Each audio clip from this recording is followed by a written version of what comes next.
You don't want to get in a scramble situation, so Coach Silas could elect to switch with everyone but Gafford.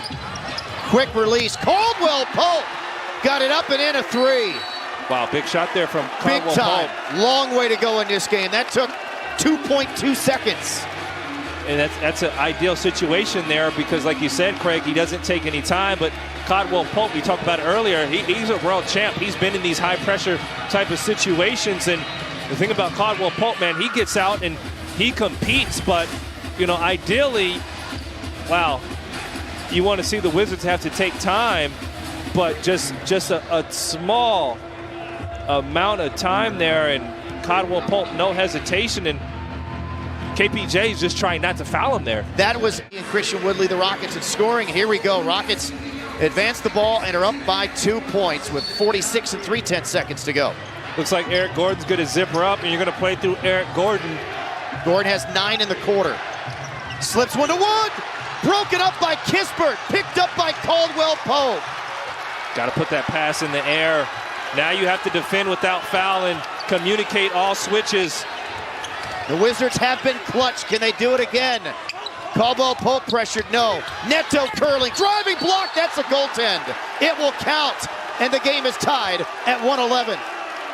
You got to keep Neto in front of you. He ain't pulling up, he ain't shooting, he's getting to the rim. Keep him in front, and it's Jalen again. These are the moments Jalen Green is going to be able to learn. If you're the Rockets, you want to try to make sure that you're the last team to take the shot, the last shot here in regulation. Even if you miss, do not give the Wizards a chance. I don't know if I'd attack Caldwell Pope in this situation. Inside of 10, Kevin Porter Jr. milking the clock, isoing up top. Now working on Neto. He'll dance, he'll step, he'll shoot, and he hits it at the buzzer. No time left, and the Rockets have won the game.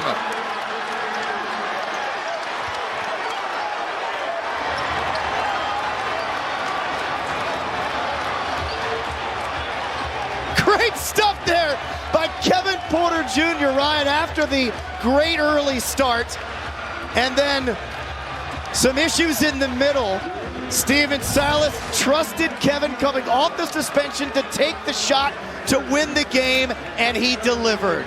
All I can think about is the bigger picture here. Kevin Porter Jr. going through a really tough time in his life. Seemingly, you know, had some questions off the court, and you saw that embrace from Coach Stephen Silas and Kevin Porter Jr. and him trusting Kevin Porter Jr. with this shot. That's why Stephen Silas is the man for this job. Showing that Kevin Porter Jr., hey, you serve your suspension, you're back, and gives him the ISO. And this was nothing but clear out, get out the way, baby, and go get buckets. Kevin Porter Jr. with the much needed shot, and you love to see this. I'm telling you, Craig, the Rockets needed this. And Kevin Porter, man, with one of the biggest shots of his young career so far. And now we're being told that there might be a possible clock malfunction. 4/10 to the game clock. 4/10 to the game clock. Okay, okay, so it's not over yet. They're putting 4/10 of a second back on the game clock. And Caldwell Pope, who already hit another clutch shot here. Kuzma whirls, misses! And it's now officially and finally over.